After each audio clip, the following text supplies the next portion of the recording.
SSC banking और railway के previous years के क्वेश्चंस में आपका एक बार फिर से स्वागत है।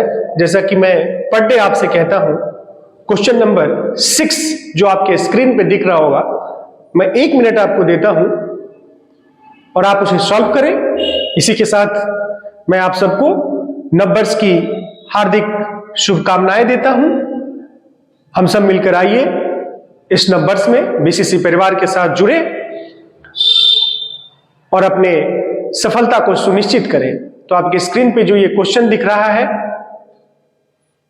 उस क्वेश्चन को आपको बनाना है और कमेंट के जरिए इसका रिप्लाई देना है। एसबीआर एसएससी बैंकिंग के इस सीरीज में मैं देख रहा हूं कि बच्चे काफी लाभान्वित हो रहे हैं और इसका फीडबैक भी मुझे अच्छा मिल रहा है। तो मैं आप सबसे कहना चाहूंगा कि आप इस परिवार से जुड़े, मेहनत करें, आगे बढ़ें। 1 मिनट बाद मैं फिर आपके सामने हाजिर होता हूं।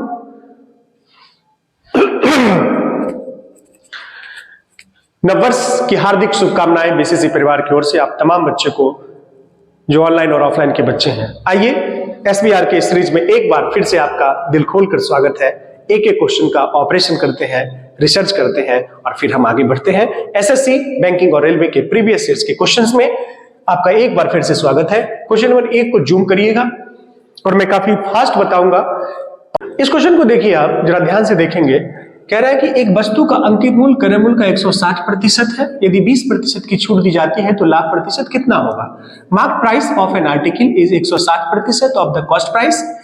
If 20% discount is given, then what will be the profit percent? Dear students, मैं अक्सर आपसे जिक्र करता हूं कि जब कभी भी आपको डिस्काउंट की बात हो तो हम एमपी की चर्चा करते हैं, जब कभी भी प्रतिशत लाभ और प्रतिशत हानि की चर्चा हो तो हम सीपी की बात करते हैं। क्वेश्चन के अकॉर्डिंग हम चलते हैं। अंकित मूल्य कह रहा है तो आप एक एमपी ले लीजिए, एमपी यानी अंकित मूल्य। अंकित मूल्य क्रय मूल्य का 160% है। अंकित मूल्य क्रय मूल्य का 160% है। तो मान लीजिए अगर क्रय मूल्य 100 है तो अंकित मूल्य क्रय मूल्य का यानी 100 गुने 160/100 करेंगे तो अंकित मूल्य 160 आ गया। डियर स्टूडेंट्स, यदि 20% की छूट दी जाती है, मैं हर बार जिक्र करता हूं कि जब कभी भी छूट प्रतिशत की बात हो ना, तो छूट देने के बाद जो प्राइस होता है वो विक्रय मूल्य बन जाता है। कितना छूट है? 20%। तो 160 गुने 20% छोड़ दिया तो 80/100 कर दीजिए। 16 8 128। देखिए कितना सिंपल है। क्या पूछ रहा है आपसे? प्रतिशत लाभ। प्रतिशत लाभ और प्रतिशत हानि की गणना हमेशा हम क्रय मूल्य पे करते हैं। तो कितना प्रतिशत लाभ हुआ? यानी 28 रुपया लाभ है। लाभ गुने 100, अब बटे में क्रय मूल्य कितना है? 100। कितना सिंपल है। डियर स्टूडेंट्स, 2 नंबर जो आप क्वेश्चन देख रहे हैं बिल्कुल सिंपल वे में आपसे बन जाएगा। इसका एक फॉर्मूला होता है। मैं अक्सर आपसे कहता हूं कि मैं हर कुछ बताने की कोशिश करूंगा।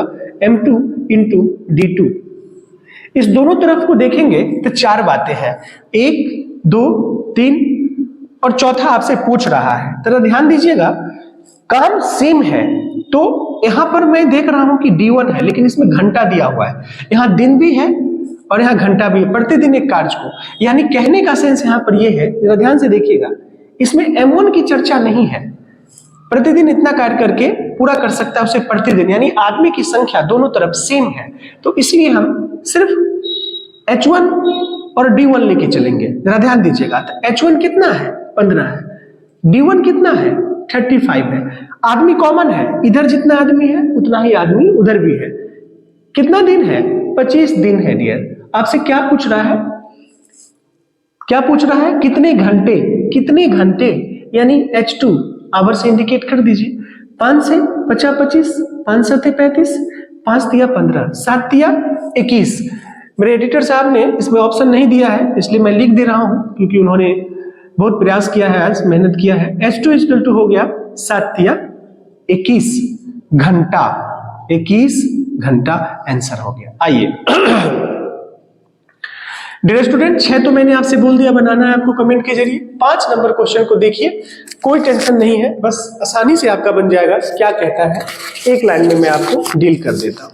अगर आप इसको गुना करेंगे तो 5 दूना 10, 2 दूना 4, 1 5 और 6 दूना 12, 125 और ये 0 कैंसिल हो गया क्योंकि 1 अंक के बाद आप डेसिमल दे देंगे। यहां से 1100 उठा लीजिए। कैसे बनाना है डील करिए जरा, ये दोनों का काम कर लीजिए। 5 हो गया, 2 हो गया, 1 1 2, जहां जो वक्त मिले, जहां पर जैसे ही जगह मिले वहीं पर आप उसको सॉल्व कर जाइए, क्योंकि आप कंपटीटर हैं। मैं बार बार आपसे कहता हूं कि कंपटीटर का असली मकसद ये होता है कि वो क्वेश्चन को देखे, 80% क्वेश्चन वो समझ जाए।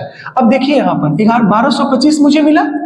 अब यहां पर जरा ध्यान दीजिएगा, ये 16 का स्क्वायर है डियर, 30 है, तो 30 का स्क्वायर होता है 900। ये 16 का स्क्वायर आप जानते हैं 256 होता है, लेकिन इसके पहले माइनस लगा हुआ है। इसके पहले क्या लगा हुआ है?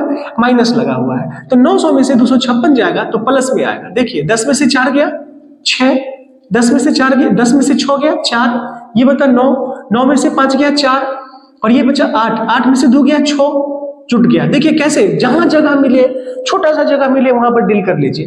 5 4 9, 4 2 6, 6 2 8 और 1। आप देख लीजिए 1869 आपका आंसर है। 6 नंबर मैंने आपसे कहा है कि आप इस कमेंट के जरिए मुझे इसका जवाब देंगे, जैसा कि मैं ईच एंड एवरी डे आपसे कहता हूं। इसमें क्या है, ये अक्सर आपको एग्जाम में आता है, बड़ी सिंपल इसका तरीका है। इसका एक फॉर्मेट होता है, x plus Y plus X Y by 100 होता है। इसको याद रखिएगा। वृद्धि हो कमी हो, वृद्धि हो वृद्धि हो, कमी हो कमी हो, कुछ भी हो आपसे बन जाएगा। लेकिन यहां पर आपसे कह रहा है कि एक वृद्धि हो रही है तो वृद्धि वाले को प्लस में, और एक माइनस यानी कमी हो रहा है तो 12 माइनस 12। अब जरा ध्यान दीजिएगा, एक वृद्धि है एक कमी है, तो इसमें एक प्लस एक माइनस, तो प्लस माइनस माइनस, और उस माइनस से इसका गुना होगा तो ये माइनस बन जाएगा, यानी माइनस 12 गुने 12। याद नहीं करना है, एक प्लस एक माइनस, तो प्लस माइनस माइनस, और फिर माइनस से गुना होगा तो ये माइनस बन जाएगा, बटे में 100 हो गया। अब देखिए 12 से 12 कैंसिल। डियर स्टूडेंट्स 144 काटेंगे नहीं, 144 बटे में 100 है लेकिन माइनस, इसको आप लिख सकते हैं 1.44%, यानी माइनस का मतलब कमी है, 1.44% की कमी। बड़े ही सिंपल वे में इसको आप बना सकते हैं। इस फॉर्मूला को जरूर याद रखिएगा। 8 नंबर क्वेश्चन दिखाइएगा जरा।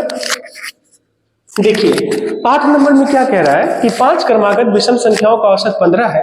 इन 5 संख्याओं में से सबसे छोटी संख्या कौन सी? मैं इसमें एक जादू बताने जा रहा हूं आपको, ध्यान से देखिएगा, एक बहुत बड़ी जादू।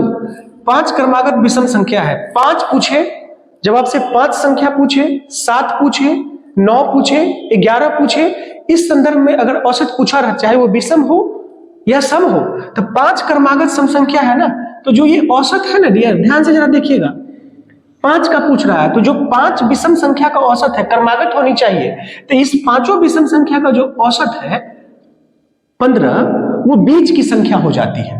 लेकिन 5 संख्या में, 7 संख्या में, 9 संख्या में, 11 संख्या में तो क्रमागत है, तो बीच की संख्या आपको मिल गई।